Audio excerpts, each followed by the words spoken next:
Okay, you're out driving for dollars. You find this old abandoned house. You look it up. It's got a ton of equity. It obviously hasn't been lived in for a long time. You find the owner has died 5 or 6 years ago.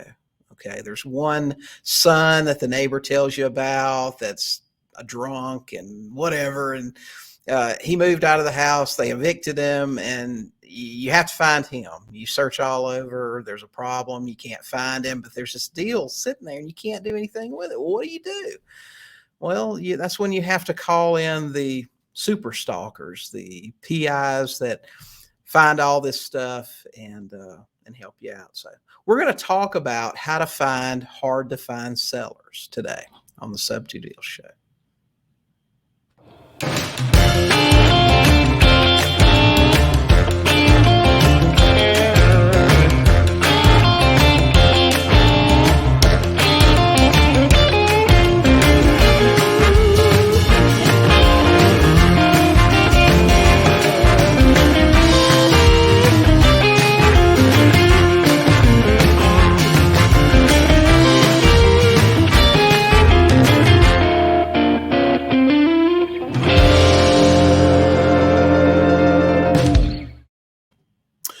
Hey guys, welcome to this episode of the Sub2Deals Show, where we talk about all things subject to. Now, occasionally we do talk about other things that are associated with real estate investing, but it's always something to help you with your real estate investing business. You know, from time to time, you guys hear me talk about skills, elite investor skills that are super important, but you don't find them in most books or courses. And these are the things that, you bought a course, you know how to do lease options, or you know how to get a deed, you know how to do all those things. But what do you do when you can't find a seller? What do you do when you've got a property that has a title issue? And that one little thing is the only thing standing between you and a 5 or 6 figure payday. What do you do? Well, you call in the experts until you learn how to do those things yourself. And today we're going to talk to one of those experts. I was just looking around on Facebook and everything, and this name kept popping up.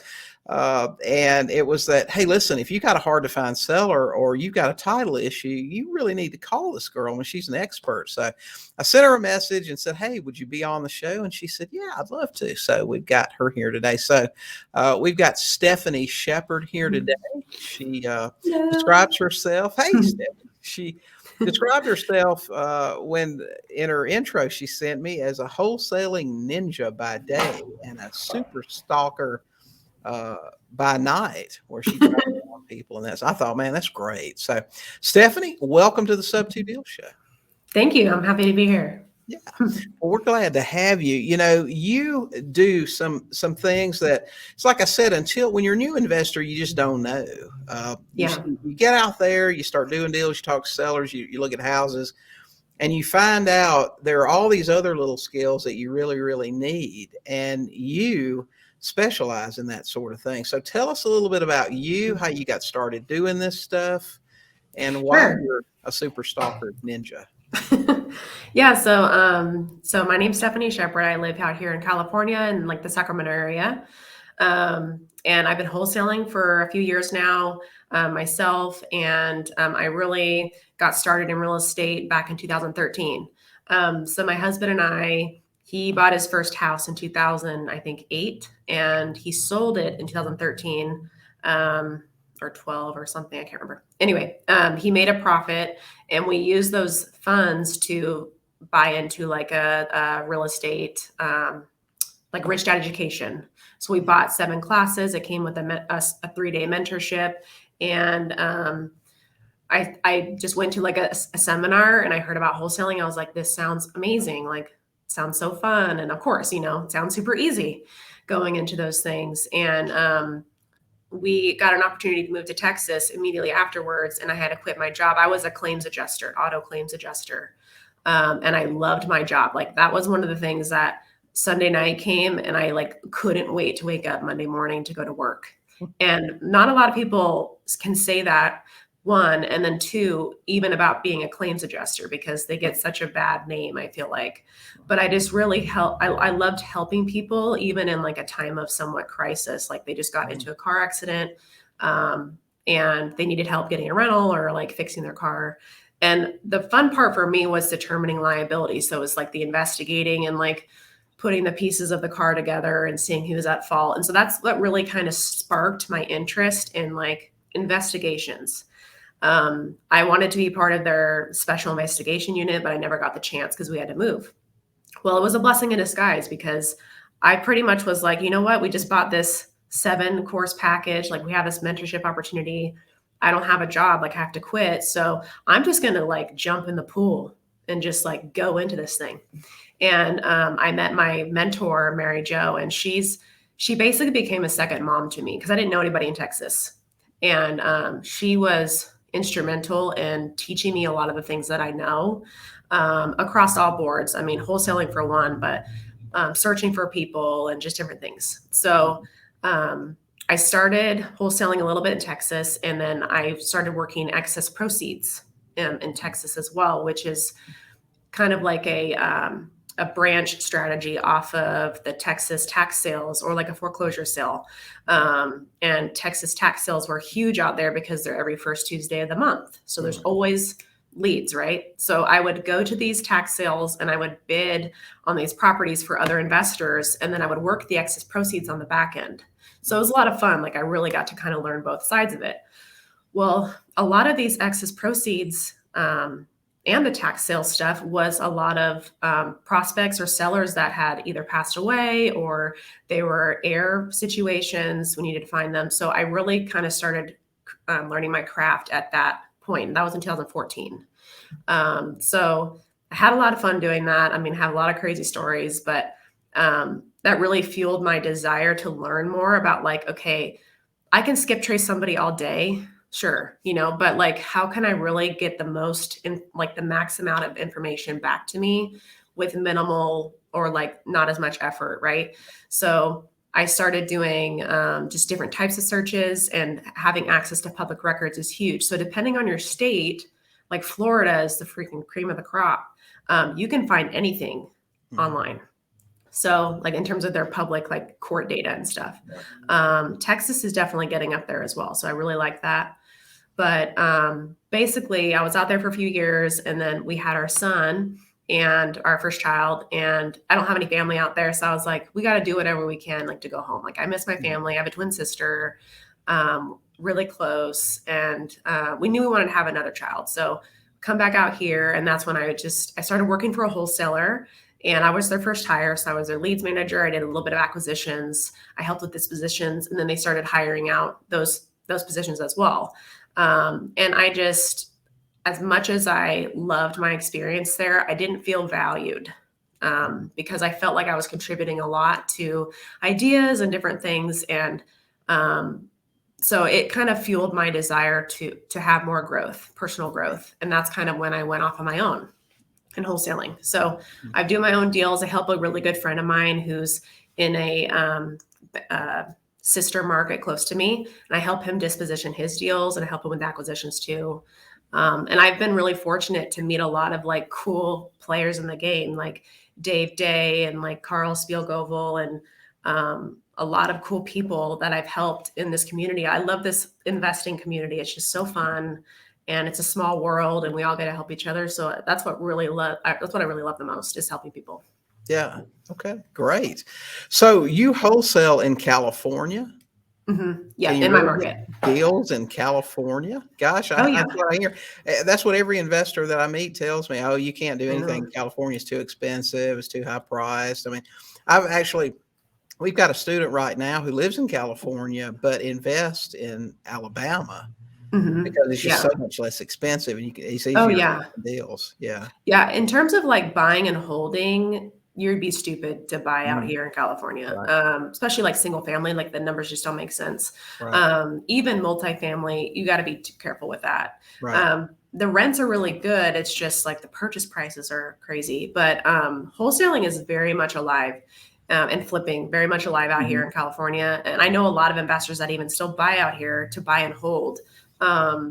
And meanwhile, like my goal long term is to invest out of state as well and have rentals and like multifamily and stuff. So that's kind of what my goal is this year, is to like use my funds from wholesaling and like buy stuff out of state and, reduce my tax liability and things like that. Right.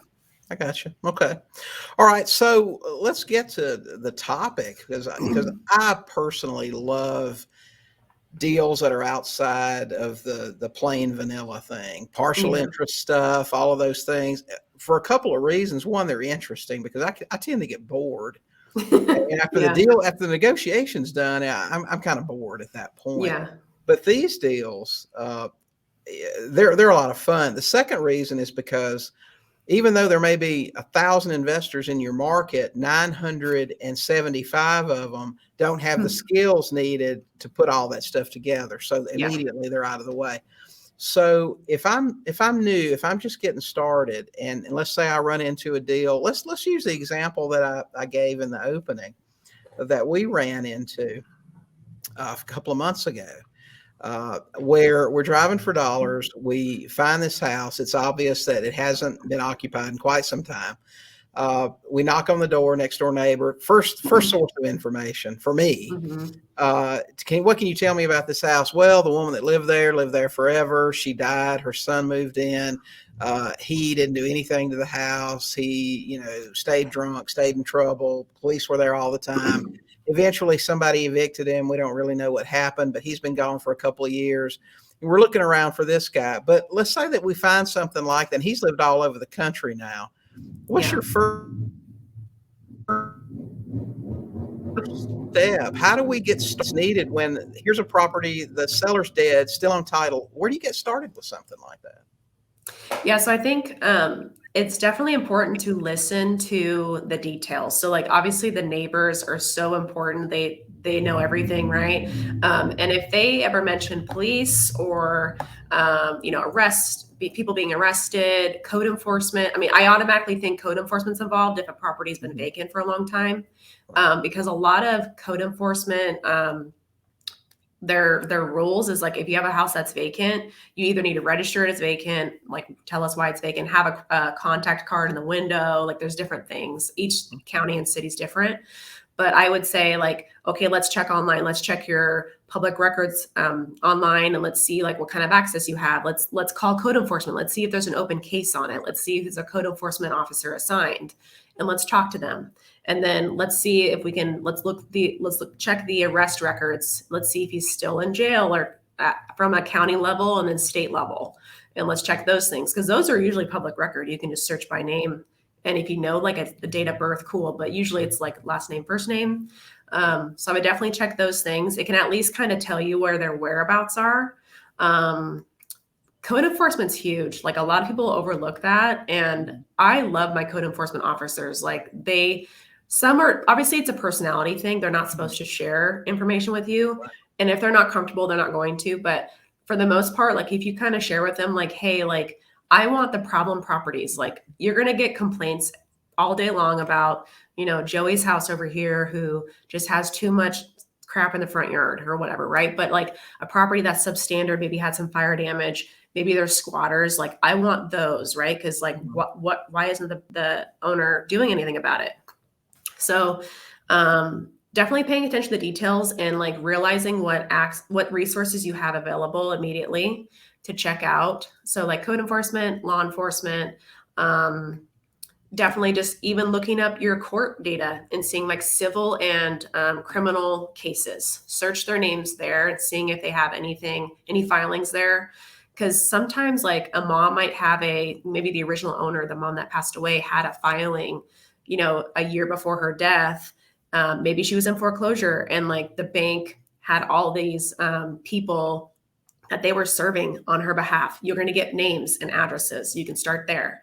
You can also this is one of my biggest golden nuggets that I tell anyone that comes to me. I'm like, hey, I want you to do this first. Before you even like come to me and have me work this, do this first. So if you have access to a one-off skip tracing software like Skip Genie, LexisNexis, IDI, there's a whole bunch of them. You should do a reverse property address search. So typically when someone runs a skip trace, they're going to run, the person's first name, last name, and their mailing address or their property address, right? Mm-hmm. They're going to do that. Well, they're going to get one hit or they're not going to get a hit, right? Well, what happens now? I already skip traced them. So what you want to do is if the mailing address is different than the property address, all you want to do is skip trace the mailing address. Don't do any names. Because now what will happen is you're going to see everyone that has been associated with that property. So you might see kids, you might see, spouses, parents. You can start building the family tree based off that. And you can really try to find a point of contact from there. And if the property and the mailing address is the same, obviously you're going to skip trace the one address. Right. But if they're different, then you can skip trace the property address and see if they've really ever been associated with the property. It might just been an investment property. Mm-hmm. So just kind of plugging those things in, because the son might not have come up on the mailing address, but he'll come up on the property address.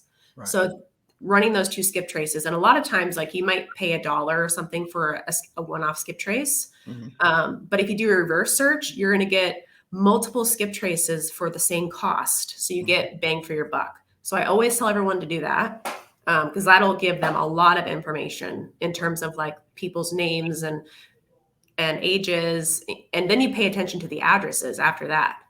Once you have the skip traces, you say, okay, Jane Smith has been associated with 5 addresses her whole life, one being the property address, and the mailing, the P.O. box or whatnot. There's another address on here that she's been associated with for 20 years. I'm going to look up the ownership history of that address and see if maybe it's a family member or maybe she was on title at some point or something. So I look up that address too. So there's a lot of information you can pull off from that skip trace.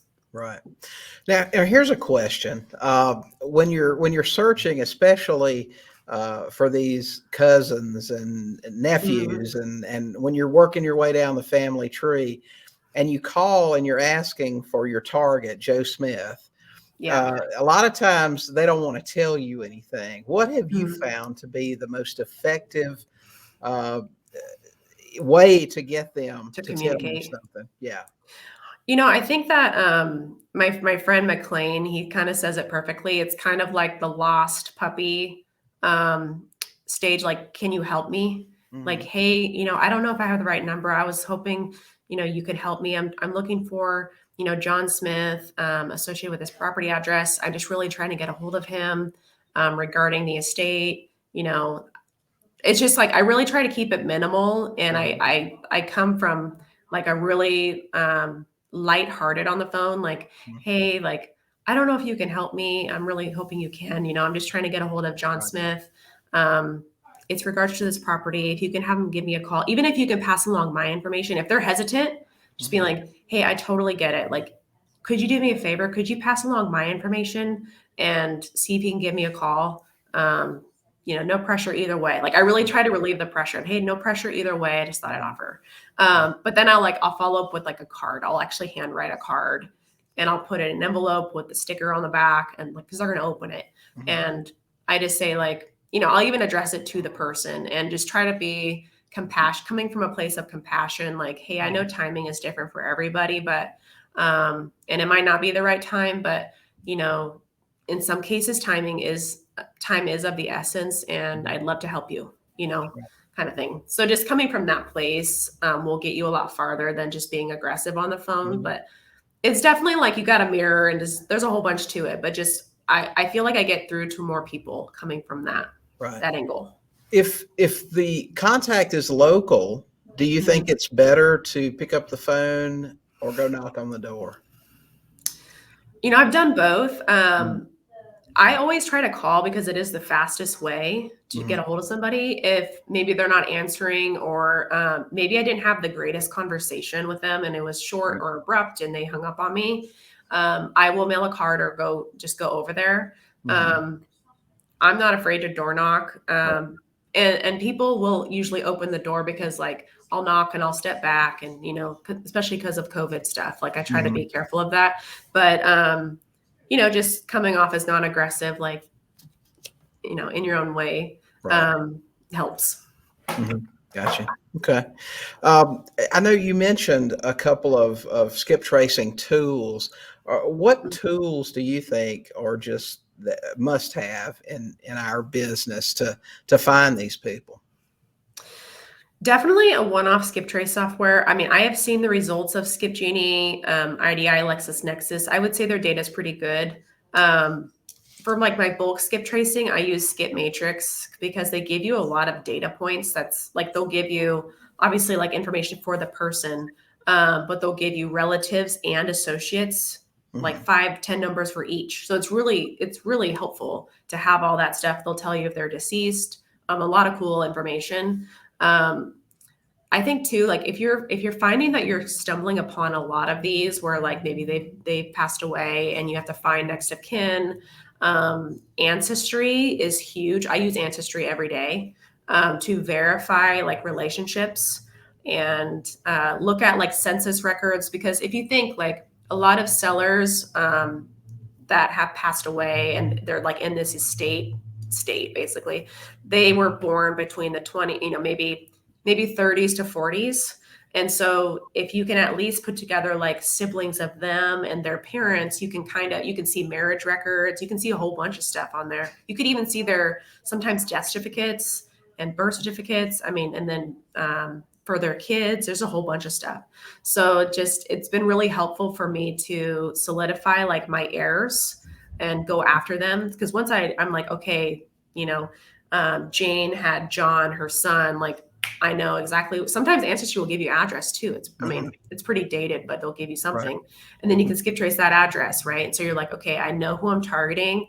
I can go after that. Another thing too, depending on your county, your state, like having access to death certificates. Mhm. So I can walk into my county. I didn't think this was possible being in California, but like I can walk into my county and office and say, "Hey, I'd like to see an informational viewing of a death certificate."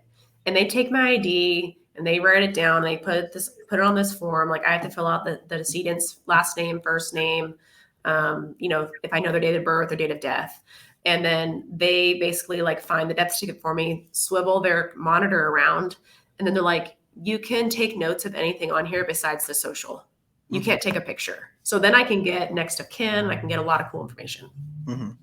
So, gosh, if California lets you do that, I guess pretty much any place probably will. Yeah, I know. So I always tell people like, hey, call up your county clerk. If you have multiple locations, call them all because it's all about who answers the phone is gonna Mhm. know, Right. right? Like call them all up and just say, I just was wondering if I could see an informational viewing of a death certificate. Like all I really need to see is next of kin and like maybe their parent names. I don't need to see Mhm. social. I don't need that, Right. and that's what they're protecting is like that Yeah. information. You're so right about who answers the phone. I know when I worked local, when I was in a local market, what I found that opened more doors for me than anything was a dozen Krispy Kreme donuts. You go to the Yeah. courthouse and you go to the tax assessor's office and the superior court clerk and the magistrate court, and you take a dozen donuts into all of those places. I mean, I can get Yeah. behind the counter. You know what I mean? I mean, Yeah. No, for sure. I need to go look up the evictions. Well, come on back, and they'll Hmm. let you have your way back there because that stuff is Yeah. public record. But Right. Right. but And yeah, they don't have to make it easy for you if they don't want. absolutely. Yeah, Yeah. absolutely. I mean, I have a local county office like just down the street from my house, so it's really convenient for me to go down there and they all know me now and like Mhm. I have offered to bring in like cookies and stuff and they literally cannot. They're like we physically cannot take it from you. Like Mhm. we just can't. Like I've come in before and they're like we can't take them and I'm like okay, well, but it's the thought that like I was willing to do that and show my appreciation. Like I've given them a card, like a thank you card and Right. they even feel hesitant to take that, because they don't want to show any bias at all. Right. And I get that. But it's like, I do want them to know like how much I appreciate them because they have also shared with me some really cool stuff on like when I look up different documents, like just some things that make sense. And now I know like how to get certain lists before they become public because I'm doing certain searches and finding these Mhm. specific documents. And I mean, they're really helpful. I know some of these processes, especially when you're having to really work along a family tree to find heirs, and in some cases there can be dozens of Hmm. people that are eligible, for a part of an estate. let's Yeah. say that you're under a tight timeline. Maybe there's a foreclosure pending or something's going on. Any tips you can share on things that can delay so you have time, or do you just run out of time?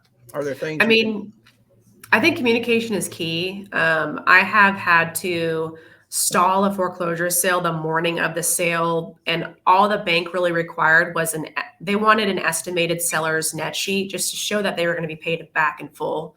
Mhm. And that's a lot of times like where they're at. They're like, we just want to be done with this, get paid or be done, right? Right. Each bank is different, but I think communicating and saying, hey, like, let's just say we had 4 out of 8 heirs that have signed, and we're working it diligently, like communicating that with the bank and saying, hey, like, can we get one stall at least on this? And Right. just kind of seeing what you can take, what they're willing to give. And then just keep the communication open and say, hey, like, this is where we're at. I just want to give you an update. Like, I'll give you an update every Friday if I have to show you that, like, I'm really working hard on this. I've done that with the tax office out here too, like for the tax sales. We had to go through probate on one. It was in a trust, but the Mhm. trust documents were lost. And Right. so I had escrow open. We had to do a mini probate, and tax sale was Monday, and we got the documents on Friday.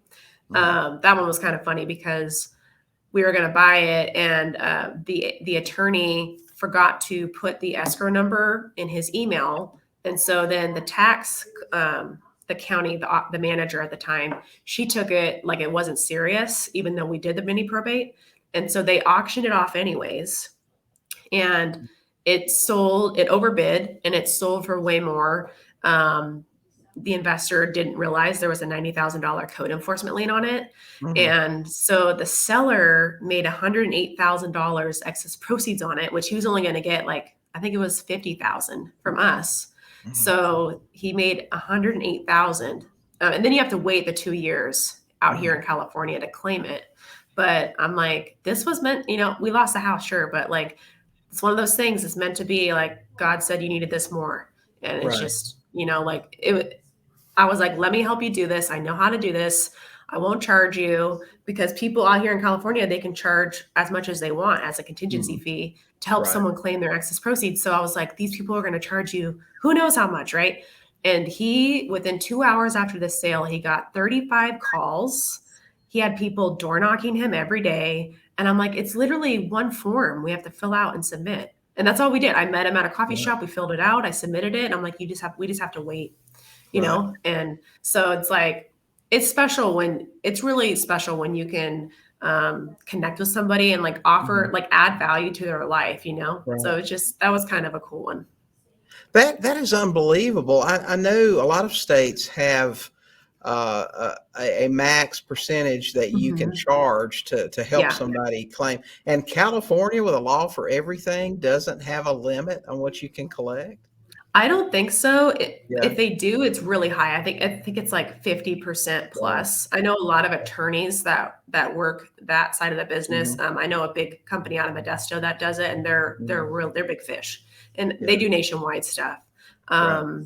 So yeah, it's really interesting. Like in Texas, when I was out there doing it, it was pretty black and white. Like in the statute, it was like you can only make. I think it said you can charge 10%, oopsies, or $1,500, whichever Mhm. is less. Right. And so I was like, well, there's no money in this. Right. And we met with an attorney, and we figured out there was actually a loophole. So what we Mhm. did was we bought out their excess proceeds interest, Right. but then we had a promissory note on the back end. So like we were able to claim their proceeds, and then we took I think it was 25 or 30% Mhm. contingency fee. We only did a handful of these before I moved back, but Right.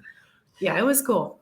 So did I hear you correctly? The homeowner has to wait 2 years to collect their overage? In California.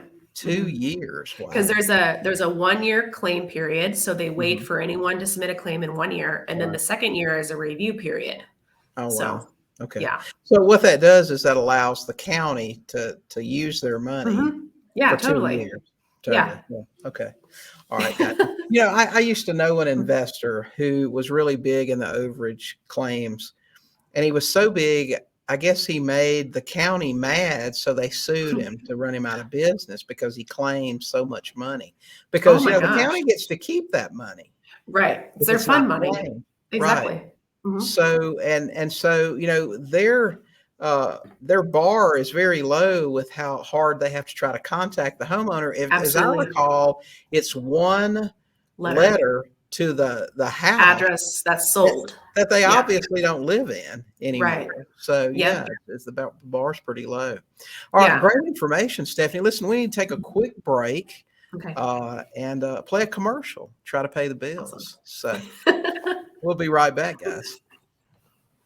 Have you ever had a seller give you a house? It's a pretty awesome experience. If a seller wanted to give you a house today, would you know what needed to be done to make the deal happen? Would you like to learn how? The Ultimate Sub2 Guidebook will show you exactly what you need to get those deeds and sell those houses with seller financing. Join the thousands of other investors across the country who learned how to get the deed with the Ultimate Sub2 Guidebook. Get the Ultimate Sub2 Guidebook today at sub2deals.com. Hey, and I may be a little biased, but the Ultimate Sub2 Guidebook's pretty great. I wrote it, so I think it's pretty great. Guys, if you want to learn how to buy houses subject to, just join us. Go to sub2deals.com, or you can check us out at $7 coaching. We got the lowest priced coaching on creative finance and Sub2 at $7coaching.com. So Stephanie, back to Stephanie here. Man, she's got some great information on finding sellers, but I know you do some other stuff too. You also, like I do, love title problems because again, most investors, they just don't know what to do. They just walk away from it or whatever. Let me give you a scenario. I don't know if this would qualify as a title problem. This was one of the first ones I ever ran into as a new investor. I still remember it because, man, we worked on this for months and I never could get anybody to help me out with it. But I'd only been investing for about a year and found a house. It was an abandoned property and finally found the people who owned it. And the guy had died some years before and left it to his kids. He had 3 or 4 kids. A couple of them were girls. There was one boy, and he had left a life estate to these kids and any subsequent heirs. So the judge said, listen, with females, it's not a problem. They reach a certain age, and if they don't have any kids, they're not going to have any. Yeah, The boy for sure. child is a problem, though, because he can produce an heir until he dies. Yeah, for sure. And so we never could get any resolution on that thing. So what in the world could you do on something like that? Because I didn't have anybody with ninja skills to help me. Interesting. I've never heard someone create a life estate like that. That I know, it's crazy. That seems like infinite. Yeah. Like literally. I don't know. I think I would really, just probably like anybody else would fight for subsequent heirs. If this property is in dire need of work or is at, like Dave Day says, imminent risk of loss. Right.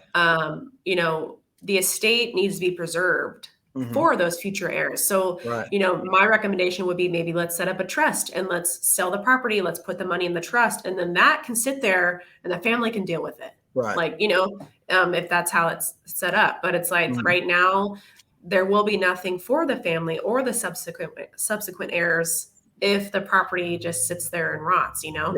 So that's what I would. But otherwise, they couldn't do anything with it anyway. And the last I remember, this was some years later, the house was just sitting there, just getting in worse and worse shape because they couldn't sell it. They couldn't do anything. And it needed more work than they were willing to put into it to rent it out. It was just a sad situation. So give us a scenario, if you will. Well, first of all, tell everybody what are title issues? What are problem titles? So a couple that I've worked on, title issues is such a very a big subject because there's so many things that can happen. There could be liens, there could be IRS liens, liens that just need to be cleared. Maybe they weren't reconveyed, or there can be like chain of title issues. So like one I did recently, a property in Texas, someone owned it who was from Africa. And he purchased it in 2002 from a trust. And he recently died in 2017. And now like the property is in a tax sale or something.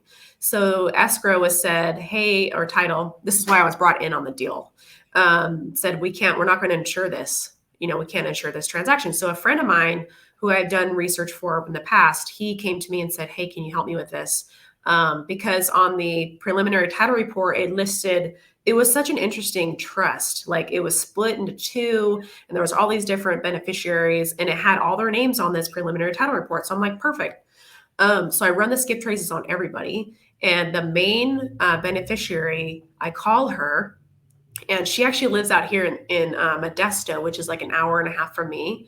And we had a great conversation, and we talked for 25 minutes. She told me the whole story about how her great aunt like conned her out of this house while she was in jail at the time, like when they sold it, and all this stuff. And this was like her mom's house, and it's really sentimental, and just this whole sad story. Anyway, so I said, as I was looking up at the deed, like I talked to her, had a great conversation, I hung up. I then went to the deed next. That's another good thing to look at is like, hey, let's look at the deeds. Even if you're looking for like a family member or the seller, if you're not sure they're deceased, or like you want to find a son or a daughter, look at the deed, because it'll tell you on there, like it might tell you another mailing address. It might say, they were unmarried at the time or married, or, just different things. You can pick up on little things.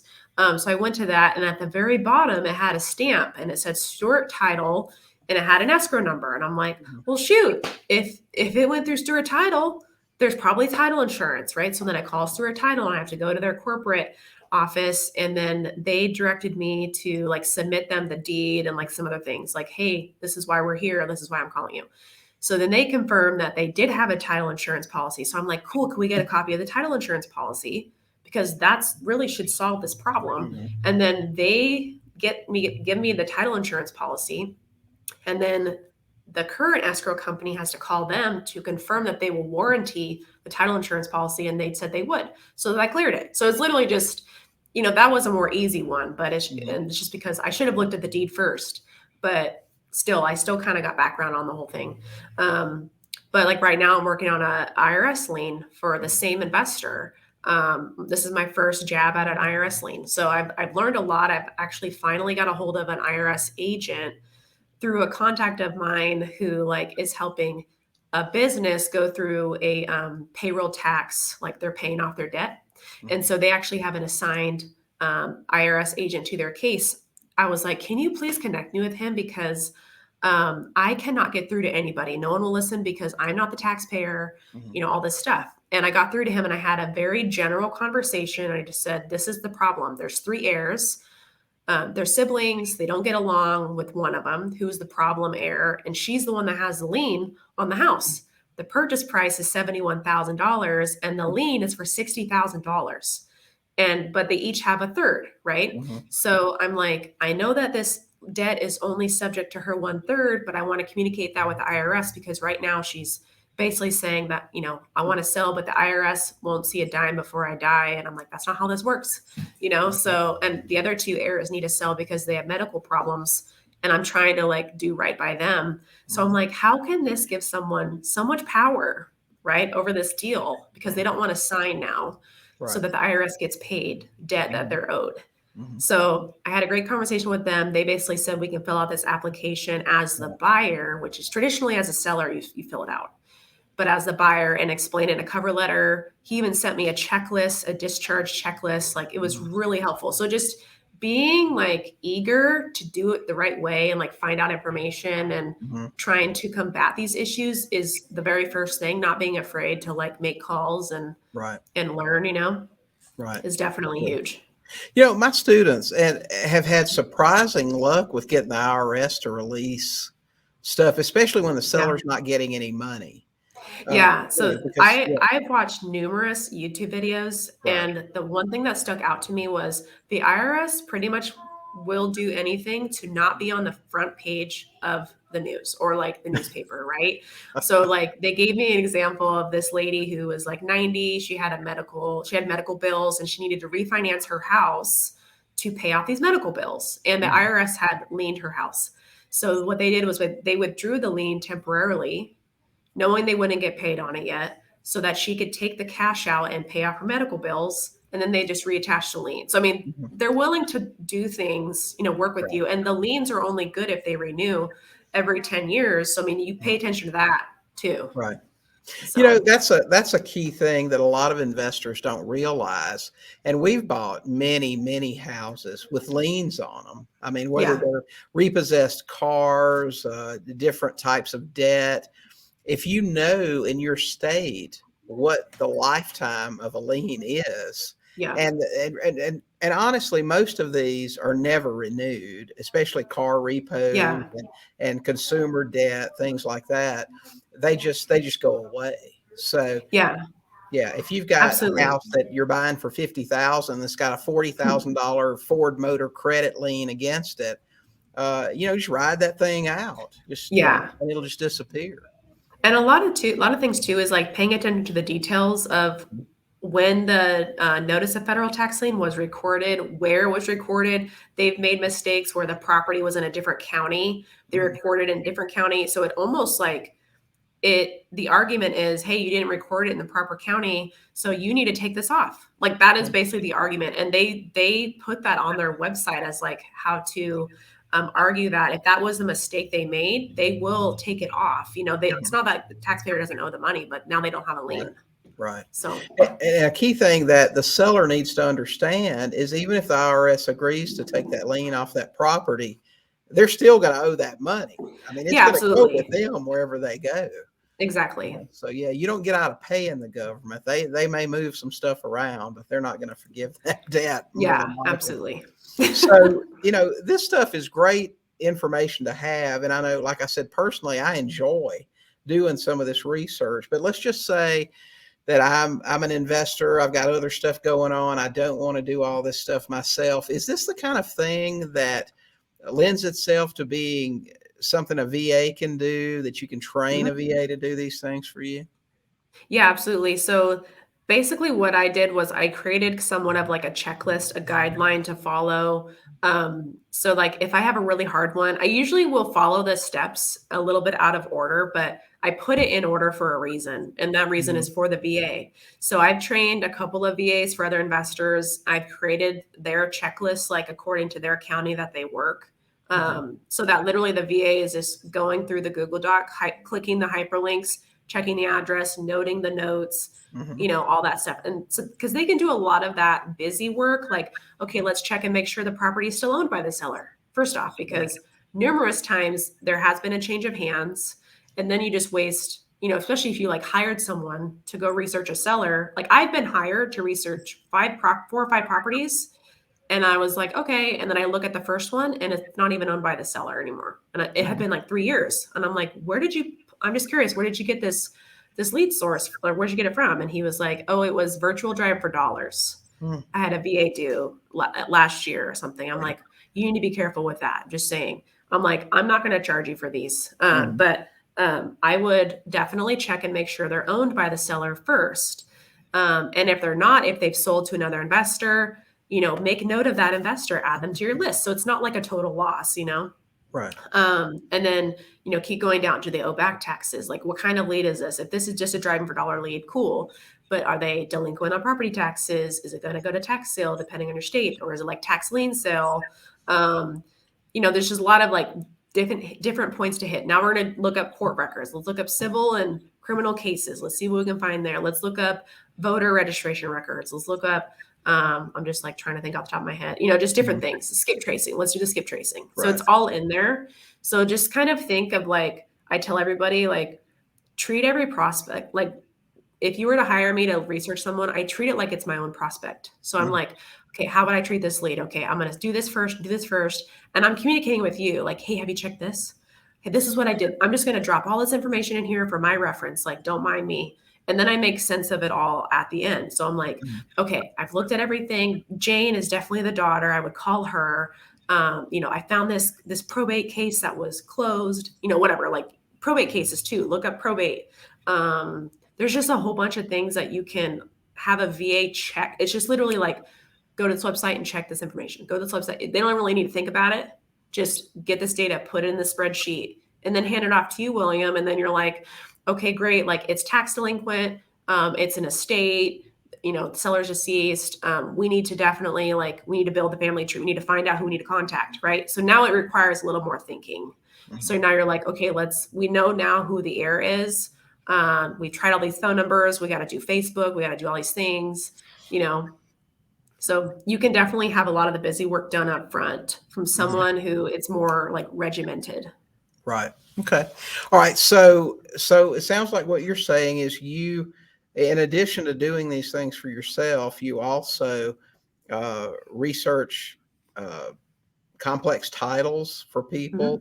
You track down sellers and heirs for people, and you also train VAs to do it for individual investors, right? So these are services that you provide.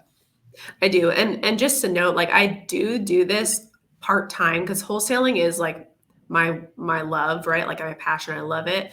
But these I love investigating and finding things out. So it's definitely, it comes in handy. And the difference is I'm not a licensed private investigator. Right. People think I should be, but the difference that makes me more powerful sometimes is that I have your mindset as an investor, as a wholesaler, as a flipper or whatever, right? Right. Is I understand what you're looking for. It's not sometimes it's you want to find Jane Doe, but if she's deceased, the private investigator might be oh, well, you hired me to find her and she's deceased. It's not oh, hey, let's look at the property records or let's look at, the family tree and let's build this out. You know what I mean? Now you got to hire a genealogist. I've worked with genealogists before. I've been hired by probate attorneys. So, I mean, it's been really cool to be referred out like this and that's just because I am really thorough and I treat it like it is my own. So I'm I need to get you solid data. I'm not going to just be okay, this is what I will say, this is what I think. This is what I think. If I'm not super sure, but I'm I need to be sure, Right. So you hire the private investigator to find Jane Smith, and he finds out she's deceased, and he says, "Hey, I found her." Yeah. Right. We don't go any further with that. Yeah. Where do you go now? It's what options are there to look at? And that's when I would pay attention to addresses on the skip trace and they're not trained to look at things like we are, looking at deeds and different things. So I have that vantage, that perspective on researching people. And I do it part-time. So I do it after hours usually. Right. Okay, great. All right. So, and if people want to reach you to hire you, they can contact you at Stephanie@NewHorizonPropertySolutions.com. Okay. Yep. And have a conversation with you about doing some of this work for them. If they've got a property that they haven't been able to find the seller or find the heirs or anything like that, you can help them out. Okay. Yep. All right. Absolutely. Great. All right. Any final tips you want to share to wannabe title fixers and seller finders? I mean, honestly, I've learned a lot of this because I just tried. I just really just jumped in and to learn, right? I did whatever I could at the best of my ability with good intentions. And it's just that's how you learn all the things you learn. So it's hard to, I get asked a lot, can you teach a VA this whole thing? And I'm no, because I can teach them a checklist for sure. I can teach them to understand what they're doing, but it's really hard. I can't even teach a VA how to do all the stuff that I do because it's my knowledge, right? And every case is different. Right. So just know that it's not going to be cookie cutter for everybody, but that's the fun in it. And I promise you'll learn, you'll pick up things on every seller, on every deal that's different to catapult you even further in your investigation skills on all your other deals. So it's just, don't be afraid to invest the time into it. I have easily invested over 100 hours on one prospect for myself. And I was so determined to find somebody, right? And I finally found her, but it was just too late. It was a code enforcement and it was in receivership in the courts. And unfortunately, it was just too late, but I finally found her. So, I mean, it's just, that's a lot of time I invested into that deal, but I got the next door neighbor's deal under contract. So, they just, things happen. Right. That's right. And you learn so much from that next time it wouldn't take you 100 hours to get the same thing accomplished. Exactly. So, okay. Well, great information, Stephanie. Thanks so much for joining us today and sharing that. It was great. Thank you so much for having me. Great. Thanks so much. We'll talk to you later. Thanks. All right, great. Okay, guys, that is it for this episode of the Sub2Deals Show. Make sure that you subscribe to our YouTube channel if that's where you're watching. And even if it's not, you can watch the show there as well as listen to it on Libsyn or Google or wherever your favorite podcast medium is. But you can watch it. Just go to sub2deals.com/YouTube. And also, if you're getting started, if you're on a budget, don't forget we have the best deal on the planet for creative finance and Sub2 investing. That's at $7coaching.com. So thanks for joining us. And don't forget, get out there, talk to some sellers, and buy some houses.